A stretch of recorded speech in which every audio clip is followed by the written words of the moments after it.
Fala aí, galera do bem, bem-vindos a mais uma entrevista aqui do Papo Binário, um projeto do Mente Binária, onde a gente vive para entregar o conteúdo de qualidade para vocês. Seja no YouTube, se você estiver assistindo no YouTube, seja nos podcasts, se você está ouvindo aí em Spotify, similares, beleza?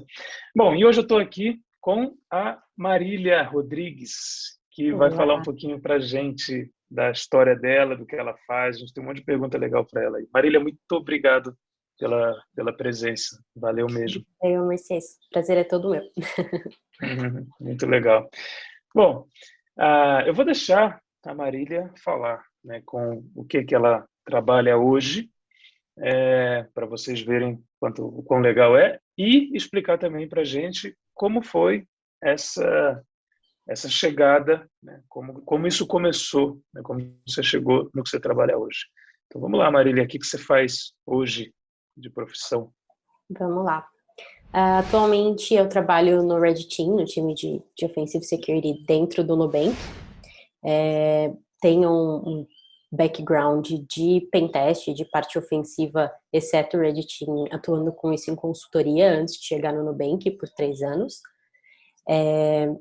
Antes de trabalhar com essa parte ofensiva diretamente, eu tive um pouco de background na parte de infraestrutura, então trabalhei com redes, infraestrutura de redes e fui sysadmin de Unix e Linux por alguns anos também.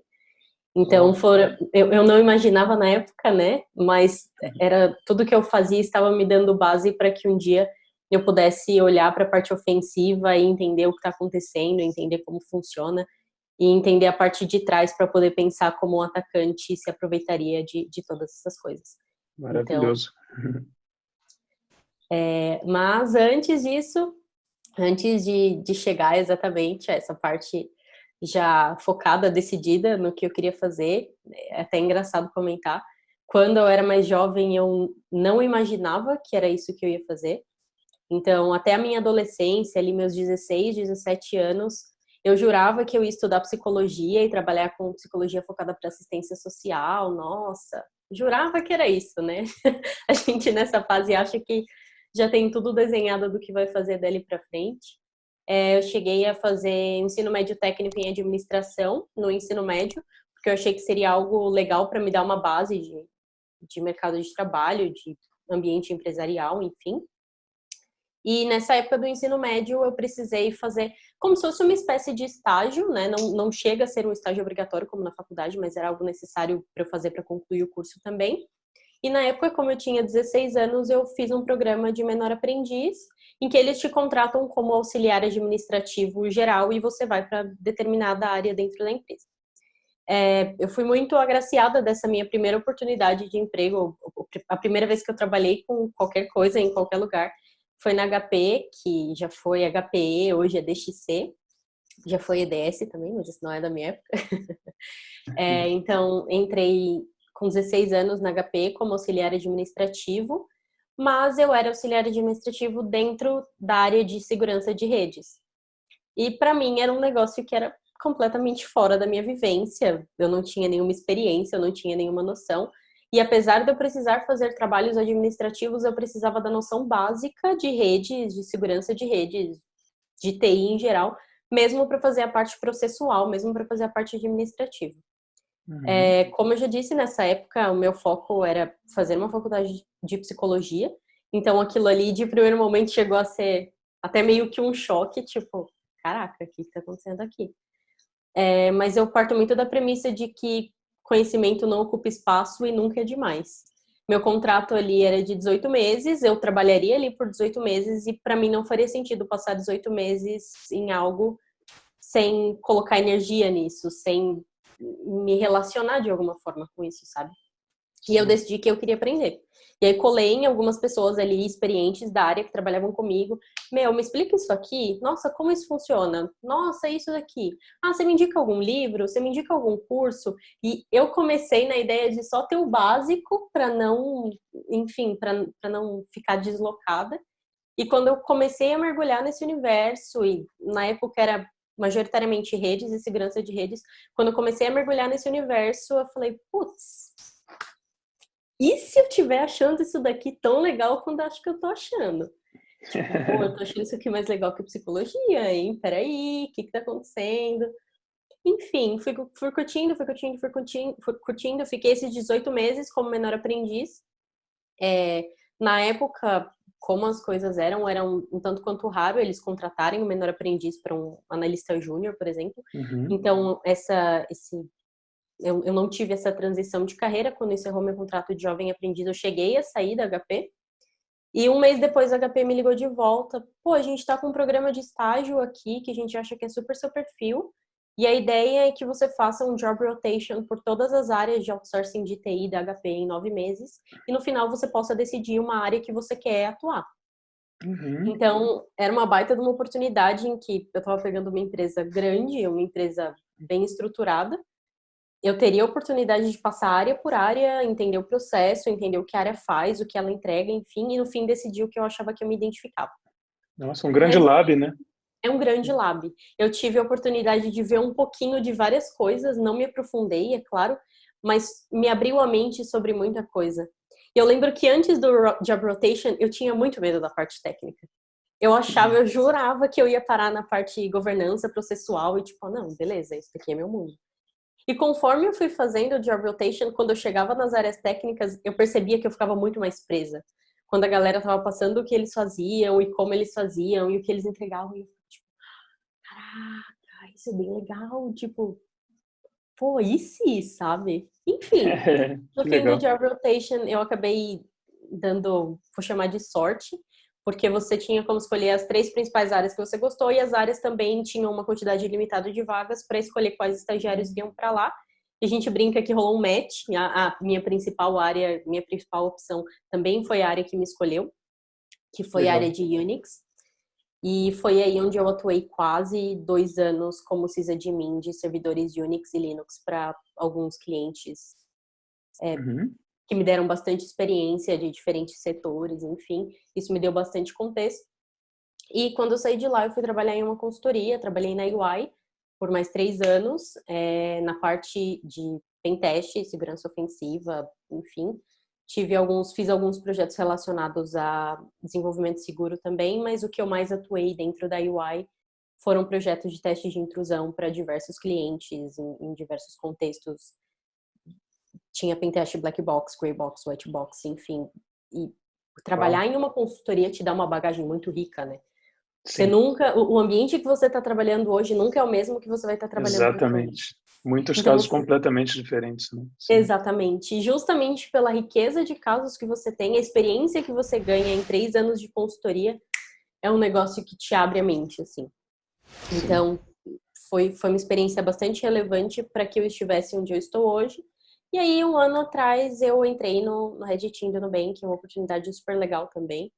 O Nubank sempre me brilhou os olhos no sentido de que o que o Nubank faz hoje com as tecnologias, com a stack de tecnologias que o Nubank faz hoje, é uma parada super rara, que tipo, não é comum o que a gente usa de stack. Eu acho que por exemplo, a gente é um open case da AWS, a AWS fala abertamente que o Nubank é um case de sucesso usando a AWS, todo mundo, acho que acredito que saiba disso.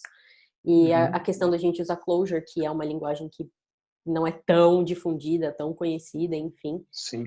Isso sempre me brilhou os olhos e sempre me soou como um bom desafio, onde eu ia conseguir aprender ainda mais do que eu aprendi até aqui. E tem sido assim. Então, Que fiz legal. recentemente um ano de Nubank e é engraçado porque quando a gente está vivendo a situação, a gente não nota o quanto a gente está aprendendo, né? Mas quando a gente olha para trás, tipo, putz, quanta coisa eu já aprendi, quanta coisa 2 meses atrás eu não imaginava e hoje faz super sentido. Então, acredito que, não muito resumidamente, mas essa é a minha história até aqui. Uau, parabéns. É uma história muito, muito legal, muito inspiradora mesmo. Bom, e aí falando, já que você chegou no que você faz hoje, né, no Red Team, eu queria entender, até para o nosso público, para a galera entender também, eu sei que pentest não é tudo, é uma parte. Então, eu queria entender assim, ó, o que é o Red Team? O Red Team é igual ao pentest? O seu dia a dia é pentest? Você fica tentando invadir, quebrar algum sistema interno? Como é que é isso? Como é que se dá essa organização aí? O que você faz, né, no dia a dia? Vamos lá. Começando pela pergunta, o que eu faço no dia a dia, eu faço pentest. Isso é uma das partes, uma das atribuições que eu tenho hoje em dia na cadeira que eu sento no Nubank. Então, é bastante relevante que a gente faça testes de intrusão em nossos produtos, em nossos serviços, para a gente ter um conforto razoável de que eles estão saindo daqui de dentro e chegando na mão dos nossos clientes com um teste básico de segurança de quem tem o pensamento que um atacante teria, que a gente não está Uhum, expondo no Nubank sem, enfim, sem nenhum respaldo. Então, a gente também claro. faz pentest, mas não exclusivamente pentest. E aí eu já entro na resposta da outra parte da pergunta. A gente Boa. ouve bastante, né? Pô, pentest e Red Team são a mesma coisa? Ah, eu ouço bastante. Red Team é pentest sem escopo. E aí a gente entra numa gray area aqui, porque a resposta é sim, mas também é não. O que difere o pentest do Red Team não é exatamente ter escopo, não ter escopo, porque uma missão de Red Teaming pode muito bem ter escopo. Uma missão de Uhum, Red Teaming pode contar com parte de um pentest. Você pode começar uma missão de Red Teaming a partir de uma falha que você identificou em uma aplicação web, por exemplo, e explorar isso de alguma forma que você chegue até a parte interna de uma empresa, então faz sentido. Mas os dois objetivos não são a mesma coisa. Por que eu digo isso? O pentest tem toda a parte em que você precisa fazer o recon do que você quer testar, você identifica, beleza, ó, mapeei o que eu tenho de superfície de ataque, é isso daqui. Você vai fazer alguns testes que caibam nessa superfície de ataque, que caibam no ambiente que você quer testar. Você possivelmente identifica uma vulnerabilidade, você explora essa vulnerabilidade, você reporta essa vulnerabilidade. Quando você está uhum, falando de uma missão de Red Team, você não necessariamente segue esse fluxo linear que tem começo, meio e fim dessa forma. Por definição, por conceito, a missão do Red Team é testar controles de pessoas, processos e tecnologia para entender quão preparada uma empresa está, quão segura ela está, a partir do ponto de vista de um atacante de um cenário real. Isso o que o Red Team precisa fazer? É pentest, ok, o Red Team pode fazer pentest, mas o Red Team também precisa atuar na parte de emulação adversarial, no sentido de entender o que um atacante real contra a sua empresa faria, como ele uhum. pensaria, por onde ele poderia entrar. E nem sempre o pentest dá esse insumo para a gente. Sim. Nem sempre o pentest abre para esse grande leque de informações que um atacante poderia usar. Às vezes ele Uhum, pode ser um pouco mais limitado. E aí, até dando um exemplo que eu uso bastante no dia a dia com o meu time, do que é legal a gente se basear para fazer uma emulação adversarial, é olhar para os APTs, né? Tipo, Advanced Persistent legal. Threat, são esses grupos que têm um objetivo e um APT. Eles não vão desanimar porque demorou 2 semanas para eles fazerem uma empresa. Nossa, sim, Eles têm o claro. foco, eles sabem o que eles querem e eles usam táticas, técnicas e procedimentos para chegar até esse caminho. O Mitre Attack dá boa parte desse caminho para a gente. Muitos APTs usam o tracking do Mitre Attack, as TTPs dele. Então a gente tem lá Kik, por exemplo, o APT 38, que foca em bancos e instituições financeiras. É muito comum que o initial access deles seja invadir uma third party. Então, eles Uhum, começam invadindo uma empresa terceira, abusando da confiança que essa empresa terceira tem da nossa empresa-alvo. Abusando dessa confiança, ele pinga na empresa-alvo e aí, a partir daí, ele consegue realizar o ataque, seja lá qual ele quer, o objetivo que ele quer chegar dentro dessa empresa.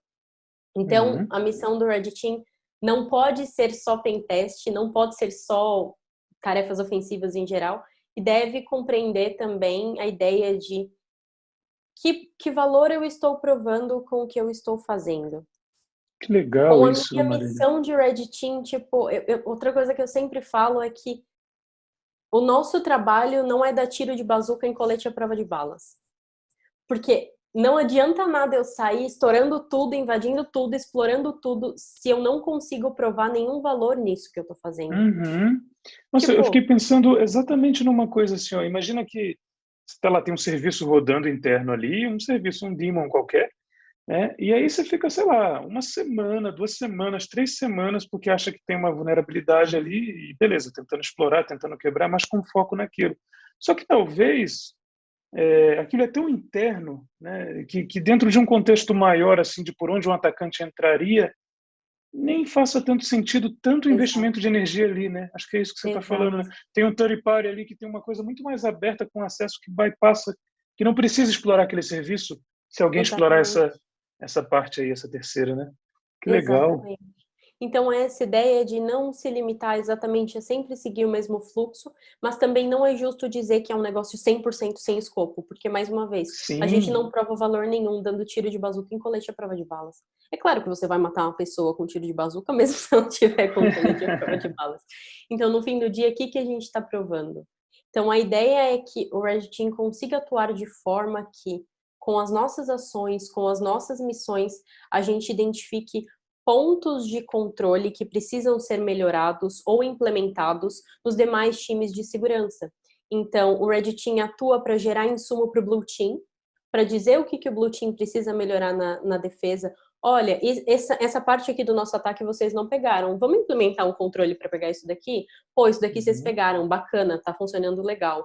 Ó, o SOC identificou assim, assim, assado. O SOC não identificou assim, assim, assado. Então, o nosso trabalho não é um negócio de lone wolf, sabe? A gente não trabalha sozinho. A ideia do Red Team é justamente se unir com outros times de segurança e, como um todo, elevar o nível de maturidade de segurança da informação de uma empresa. Então, não é só pentest, não é só sair estourando tudo, sair quebrando tudo. Inclusive, não acho que a nossa função é quebrar tudo. Eu sei que é comum a gente usar esse termo, eu entendo porque a gente usa esse termo, mas não se limita somente a isso. Então, acredito que Que essa seja a minha legal. visão. Muito bom, muito bom. Acho que isso aí por si só já abre muitos horizontes aí, acho que responde muitas dúvidas, né? Respondeu minhas e acredito que da galera que está assistindo ou Uhum. ouvindo a gente também. Obrigada. Na questão o que é necessário para aplicar isso, né? Porque eu tenho certeza que você falou, né, você passou por áreas sysadmin, você administrou serviços lá e tal, possivelmente programou, fez coisas que para automatizar tarefas, enfim, você conheceu o que você está defendendo hoje, aliás, o que você está atacando para defender hoje, né? Você conheceu Do outro e lado. do outro lado, o lado que você precisava colocar aquilo para funcionar e manter seguro também. Então, o que você recomenda hoje de background, de o que alguém que está assistindo a gente pode fazer para se tornar, né, um profissional tão, assim, dessa área, da área que você atua, né, com tanta visão quanto você? Que tipo de background ou de livro, ou de ensinamento que hoje está sendo mais útil para você? Né, que você lembra que você estudou e que você está aplicando hoje aí, livros, o que você quiser indicar. Tá. Falando de conhecimentos e assuntos a serem estudados em geral, eu acredito que muita gente me pergunta: o que que eu preciso fazer para trabalhar com segurança? Eu acho que ponto Uhum, um, existem muitos domínios dentro de segurança e você precisa entender o que faz sentido para ti, para sua carreira. Se você está falando de trabalhar com segurança ofensiva, especificamente, entra no que eu vou falar agora. Então, falando que você analisou todos os domínios de segurança e você determinou que dentro de segurança você quer trabalhar com a parte ofensiva, eu acredito uhum, que seja importante ter o conhecimento de base de infraestrutura, de desenvolvimento e de tudo que você precisa conhecer para entender onde poderia ter algum loot, onde poderia ter algo para você se aproveitar. Então, uhum, falando da parte de desenvolvimento, quando a gente está testando, por exemplo, uma aplicação web, faz muita diferença você ter uma noção, você ter um background de desenvolvimento para você entender, bom, aqui, como o desenvolvedor pensaria e como eu posso me aproveitar do pensamento do desenvolvedor no sentido de o desenvolvedor quer que a aplicação seja funcional. uhum. Nesse objetivo, o que que ele pode ter deixado faltar? Nesse objetivo, o que que ele pode ter deixado passar batido e, de alguma forma, comprometa a segurança? Para a Certo. parte de infraestrutura, se você está fazendo, por exemplo, um pentest de infraestrutura, você precisa ter um conhecimento básico de redes para você entender o território que você está caminhando, para você não colocar em risco de indisponibilidade a rede que você está testando. Então, eu acredito que, antes de qualquer coisa, conhecimento de base, infraestrutura, desenvolvimento, se a gente estiver falando de frameworks, de conhecimento de base, ter ali uma estudada básica nos materiais que o OASP provê. Eu acho que para a parte de Web Application aqui a gente tem de santa trindade hoje, o que a OASP provê para a gente. Entender se a ideia é atuar com a parte de testes de intrusão especificamente. Tem muita gente que curte a parte de pentest e me foca nisso. E quando a gente fala da parte de pentest, eu acho que CTFs podem ser um ganho muito grande. Não porque CTFs, eu não acho que CTFs se aproximam da realidade de um pentest, tá?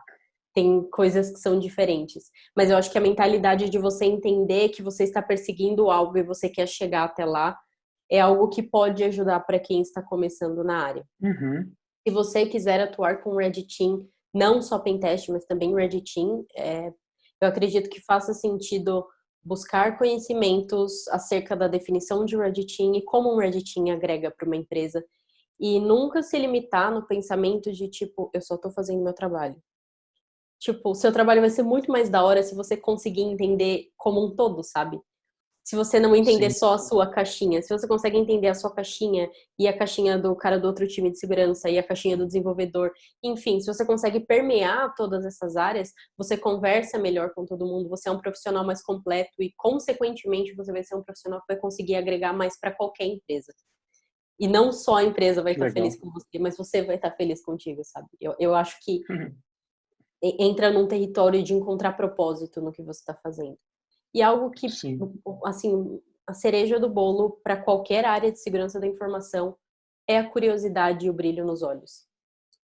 Não é um negócio que você vai estudar hoje e não é, por exemplo, uma faculdade.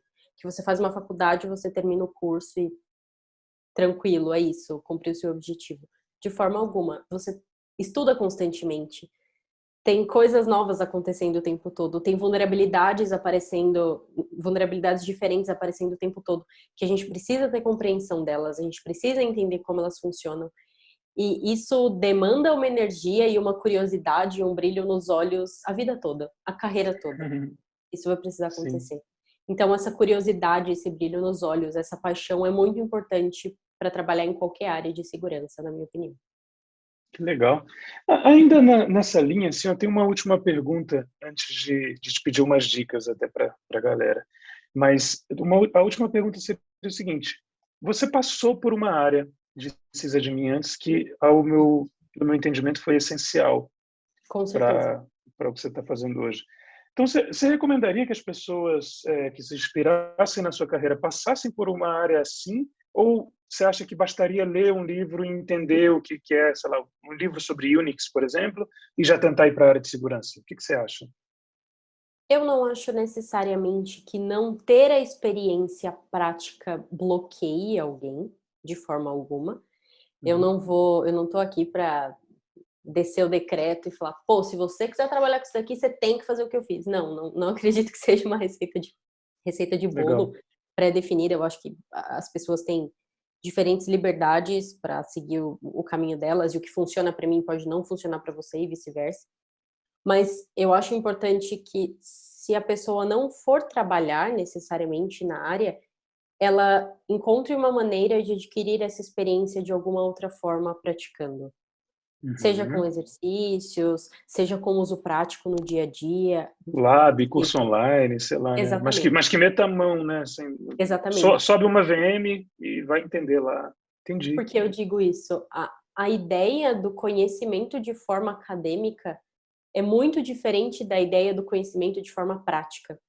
Muitas vezes o que a gente vê no livro faz sentido para um cenário acadêmico, para um cenário de estudo. Mas quando você chega no dia a dia de pôr a mão na massa, de encontrar problema, nem sempre aquilo te dá toda a bagagem necessária. Então, eu acho que é importante atrelar os dois, o conhecimento prático com o teórico, para que você consiga ter uma visão melhor que te complemente e te coloque no mercado numa posição mais confortável. Maravilha, incrível a resposta. Bom, e para fechar o nosso bloco aqui, gostaria de perguntar a você sobre, assim, no geral mesmo, quem está te assistindo agora, eu acho, ou te ouvindo, eu acho que tem muito no que se inspirar, né? Você tem alguma algo para dizer para essas pessoas, assim, quem quer entrar. Você já falou muita coisa sobre para quem quer entrar na área de segurança, mas assim, aquela frase, aquela, sei lá, dica de ouro, né, para quem está te assistindo e quer fazer a mesma coisa que você. Vamos lá. Eu acredito que o motivo de eu estar aqui, o motivo de eu contar minha história e eu me abrir, seja justamente para inspirar outras pessoas. E eu acredito que o poder de inspiração, eu posso impactar mais outras mulheres entrando na área do que outros homens. Não porque homens não achem que eu manjo, que eu vale a pena, não é nada disso, mas é uma questão de representatividade. Quando eu entrei na área, tinham menos mulheres expostas e isso me fez falta. Eu tinha poucas mulheres em quem eu podia me inspirar, para quem eu podia olhar, ou até mesmo chegar para Uhum. trocar ideia. Então, eu acho que é importante que outras mulheres que estejam ingressando na área se deem espaço para que elas sejam ouvidas e entendam que outras mulheres que estão na área, e eu falo 100% por mim, eu tô aqui para ouvir, para ajudar, para conversar, não importa se eu te conheço, se eu não te conheço, se você acha que eu tenho algo para te agregar e você quer me chamar e trocar ideia, só vem, me chama, vamos conversar. Se eu puder ajudar de qualquer forma, eu tô aqui para isso. E algo que eu gosto muito de Legal. falar, porque faz diferença para mim, e eu sinto que por muitas vezes a gente precisa ouvir isso. Qualquer pessoa que estiver entrando na área ou já estiver na área, não se compare com o outro. Nunca faça um paralelo entre você e a pessoa que está do seu lado. Faça um paralelo entre você de ontem e você de hoje. Nunca ache que você é inferior porque a pessoa que está do seu lado manja mais que você. A pessoa que está do seu lado tem mais experiência que você. Lembrem-se sempre que experiência, o que você vê hoje, é todo o conjunto do que a pessoa viveu até esse dia. É a história da Uhum. vida dela, as oportunidades que ela teve na vida, como ela utilizou essas oportunidades, é a personalidade, é a bagagem acadêmica, pessoal e profissional. Então, não se comparem no sentido de achar que vocês são inferiores porque acham que têm menos conhecimento em um assunto do que determinada pessoa. Se for para existir algum tipo de olhar para o lado, que seja para se inspirar, que seja para encontrar forças e buscar alguma coisa e não para se diminuir e não para se jogar para baixo e não para, enfim, se comparar num sentido negativo. Uau! Caramba! Depois disso, se eu tentar adicionar algo, não vai dar certo. Incrível, incrível, incrível. Obrigada. Gostei muito, muito. Muito obrigado por isso, por ser essa fonte de inspiração. Você que está assistindo e nos ouvindo, espero que tenha conseguido aproveitar isso, né? E a Marília está disposta aí a trocar ideia, né? Ajudar. Então, se estiver no YouTube, comenta aí. Se estiver no podcast, procura a gente, procura ela. A gente vai deixar as redes dela também na descrição e tudo, para servir de inspiração para você também. Acho que o recado é esse. Muito obrigado, Marília. Obrigado Eu é que demais pela agradeço. entrevista. Muito obrigada pela oportunidade. Legal demais participar. Valeu. É isso, gente. Um abraço então para vocês. Até a próxima entrevista. Dá o teu like aí, compartilha. Faz essa entrevista chegar nas pessoas, faz ela chegar nas mulheres, faz ela chegar nas pessoas. Acho que vai valer a pena, vai ser muito bom para elas. Você tem aí uma arma na mão, assim, né, a favor, a nosso favor, que é a Marília e todas as outras pessoas, né, que a inspiraram e a inspiram e vão aproveitar dessa inspiração também. Valeu? Até a próxima, então, e tchau. Valeu. Tchau, tchau.